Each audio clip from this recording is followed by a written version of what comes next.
In today's video, I'm going to teach you how to create a new workspace in Slack. Creating a brand new Slack workspace is a great way to set up a completely separate communication space for a company, a project, or any team that needs its own clean environment. Instead of mixing everything into an existing workspace, this gives you a fresh start with its own channels, members, and settings. To begin, open your web browser and go to Slack's official workspace creation page.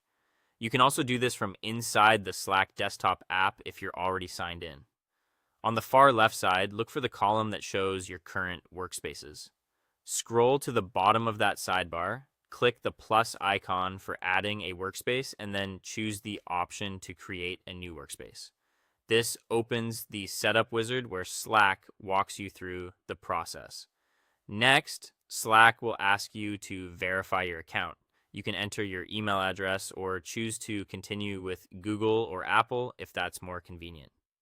If you enter your email manually, Slack will send you a verification message. Open your inbox, find the code Slack sent, and enter that code into the setup screen.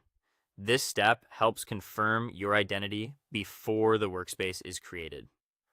Once you're verified, Slack will ask for some basic information about your team. First, enter the name of your company or team. Choose something clear and descriptive because this will appear as the main identity of the workspace. After that, click Next. Then Slack will ask what your team is working on right now.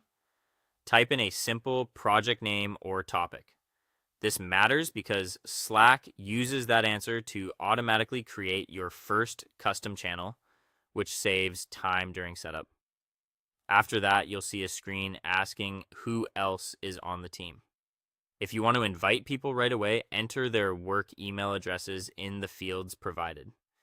If you'd rather finish setting things up first, you can skip this step or copy the invitation link and share it later. That's often helpful if you want to review permissions and workspace settings before anyone joins. To wrap everything up, click the button that says Finish or Open in Slack. Slack will create the workspace and open it for you. When it loads, you'll see a clean new space with the default channel called General, along with the custom channel based on the project name you entered earlier.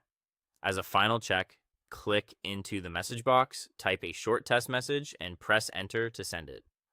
That confirms your new workspace is live and ready to use. That is all. Thank you for watching, and see you in the next one.